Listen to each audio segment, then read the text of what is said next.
ხანდაზმულთა და შეზღუდული შესაძლებლობების მქონე პირთა უფლებებისა და ღირსების დაცვა, უმწეო ადამიანების მდგომარეობის შემსუბუქება და სოციალური პირობების გაუმჯობესება. აღნიშნულ საკითხებზე დღეს შეხვედრა სასტუმრო ინტურისტ ფალაში გაიმართა. ადვოკატირების განვითარება ხანდაზმულთათვის სერვისებზე ხელმისაწვდომობის უზრუნველსაყოფად.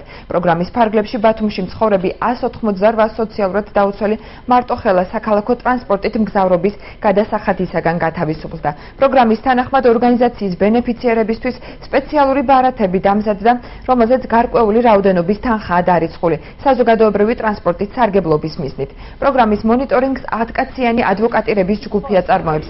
დახმარების ეროვნული ფონდის პროგრამა ბათუმში და იმერეთში 4 თვეს მოიცავდა.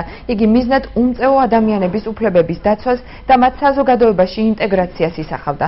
პროგრამას დონორობას USAID უწევს. მოვლენილი რეკომენდაციების საფუძველზე გაიხსნა ხანდაზმულთა სოციალური ცენტრი, რომელსაც საფუძველი ჩაუყარა საქართველოს წითელი ჯვრის საზოგადოებამ და ჩვენ დახმარების ეროვნულმა ფონდმა ისევე როგორც ბათუმში და ქუთაისში ავიღეთ ხანდაზმულთა უფლებების დაცვის შესახებ საქმიანობების განხორციელება და ერთ-ერთი ასე ვთქვათ მწვავე პრობლემატური საკითხი იყო ხანდაზმულთათვის უფასო მგზავრობის არარსებობა. აჭარის ადგილობრივი ხელისუფლება დაუდგა ჩვენ პროექტს გვერდით და პირველში დაუდგა საკუთარ ხალხს გვერდით. ეს არ იყო მხოლოდ ჩვენი ხარდაჭერა, რა თქმა უნდა, თუმცა ეს ჩვენი პროექტის ფარგლებში მოხდა და ძალიან მახარებს ეს ამბავი, მაგრამ ჩვენ ვთქვით, რომ ეს უნდა იყოს უწყვეტი მუშაობა, იმიტომ რომ ეს მოხდა წელს, ჩვენ არ ვიცით მომავალ წელს მოხდება თუ არა კვლავ მათი უფასო ტრანსპორტირების თანხები ჩაიდება თუ არა ბიუჯეტში, ასე რომ ჩვენ გადაწყვეტილი გვაქვს ყოველთვის უწყვეტად ვაწარმოოთ ადვოკატირება ამ საქმეში.